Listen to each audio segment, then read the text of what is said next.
Dur. Sadece bir an için dur. Bu yıl senin için çok zor geçti, değil mi? Şöyle bir geriye dönüp bak. Kaç kez haksızlığa uğradın? Kaç kez güvendiğin dağlara karlar yağdı? Kaç kez gece başını yastığa koyduğunda kimseye anlatamadığın o yumru boğazına dizildi? Çok yoruldun, kırıldın, kayıplar yaşadın ve defalarca gökyüzüne bakıp o soruyu sordun. Neden ben ya Rabbi? Neden her şey üstüme geliyor? Eğer şu an bu videoyla karşılaştıysan, bil ki Allah senin o sessiz çığlıklarını duydu ve bugün o neden sorusunun cevabını alman için seni buraya, bu ana çağırdı. İbn Arabi'nin asırlar öncesinden gelen o sarsıcı hakikatini dinle şimdi. İbn Arabi der ki, Allah bir kuluna koca bir okyanus vereceği zaman, önce onun elindeki o küçük su bardağını kırar. Dur ve bunu kalbinle duy. Sen bütün yıl o elindeki küçük bardak kırıldı diye ağladın. O biten ilişkiye ağladın. O kapanan kapıya ağladın. O kaybettiğin işe, o vefasız dosta ağladın.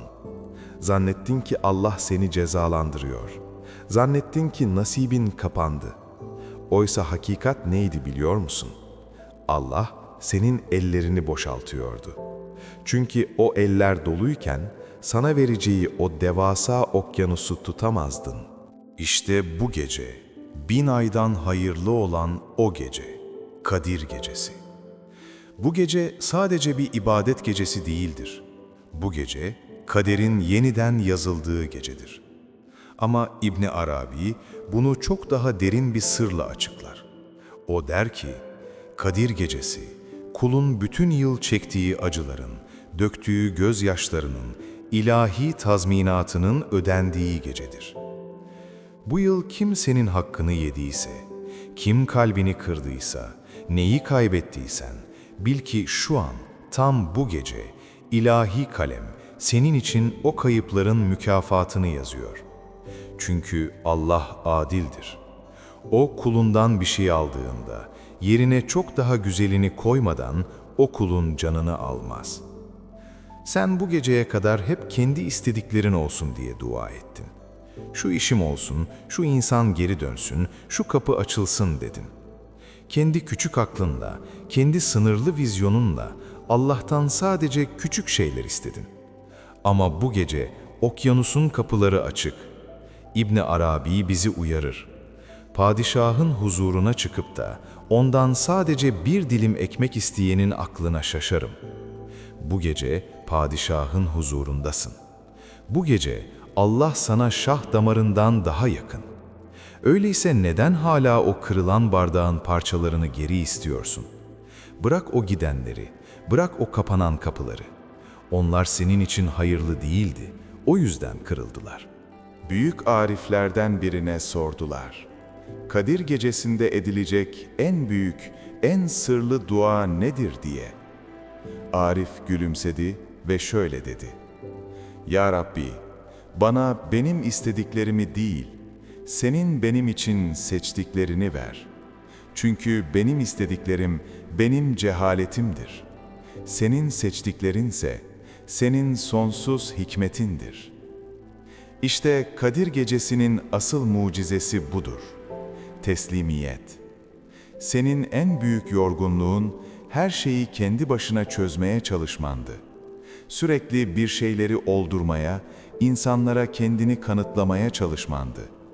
Ben yapmazsam olmaz diyerek o koca dünyayı yüklemendi. Geceleri uykunu bölen, zihnini kemiren o nasıl olacak soruları.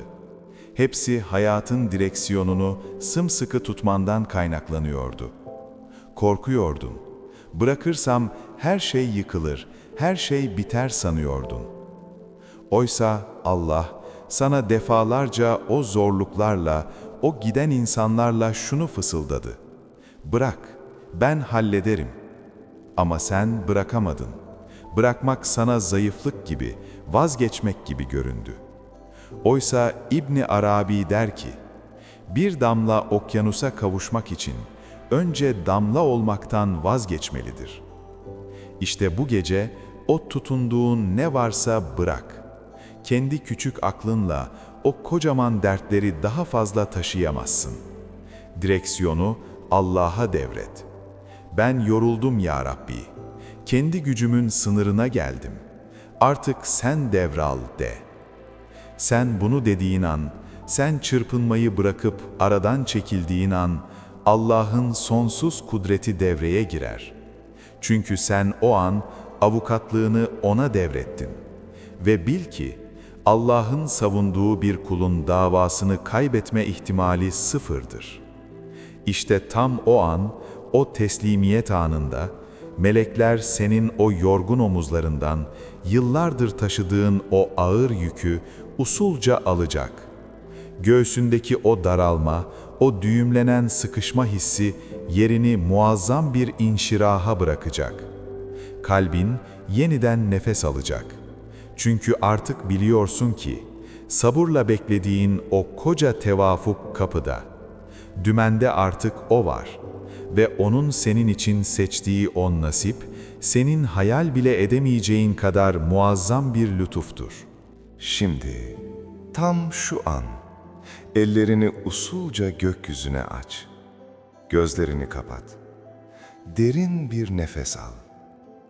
Bu yıl seni yoran, seni o karanlık gecelerde ağlatan, seni inciten kim varsa, ne varsa hepsini, ama hepsini serbest bırak. Affetmek için değil, kendini özgür kılmak için bırak. Ve şimdi bütün o yorgunluğunla, o kırık dökük umutlarınla benimle birlikte o sırrı fısılda. Ya Rabbi, bu yıl çok yoruldum ama isyan etmiyorum. Sadece sana sığınıyorum. Benden aldıklarının yerine benim için seçtiklerine razıyım. Kırılan bardaklarımın yerine bana o muazzam rahmet okyanusunu nasip eyle. Bu mübarek Ramazan ayında tuttuğumuz o sessiz oruçları, kıldığımız teravihleri ve kimsenin görmediği o gözyaşlarını yüce dergahında kabul eyle. Bu Kadir gecesinde benim o ağır, yorgun kaderimi hayırla, huzurla ve muazzam bir inşirah ile yeniden yaz. Beni bana bırakma.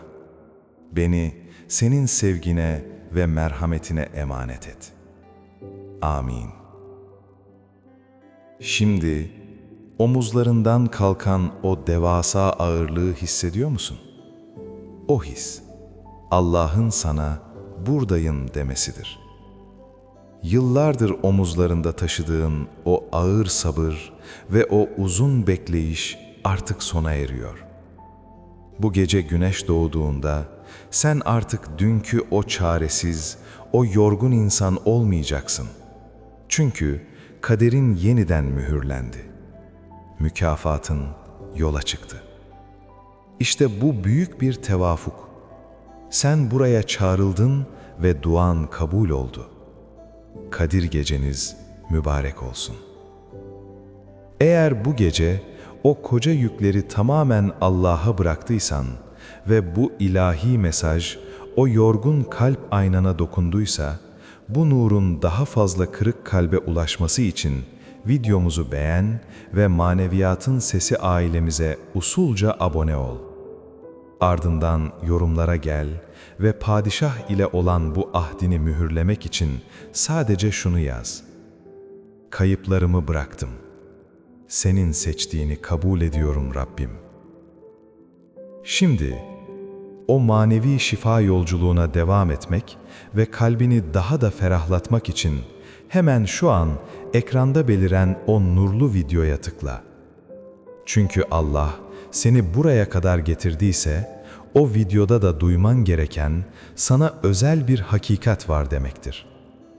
Daha fazla sır arıyorsan, kadim bilgeler oynatma listemize de mutlaka göz at. Orada seni bekliyorum. Allah, o güzel kalbinizi hiçbir zaman darda bırakmasın. Allah'a emanet olun.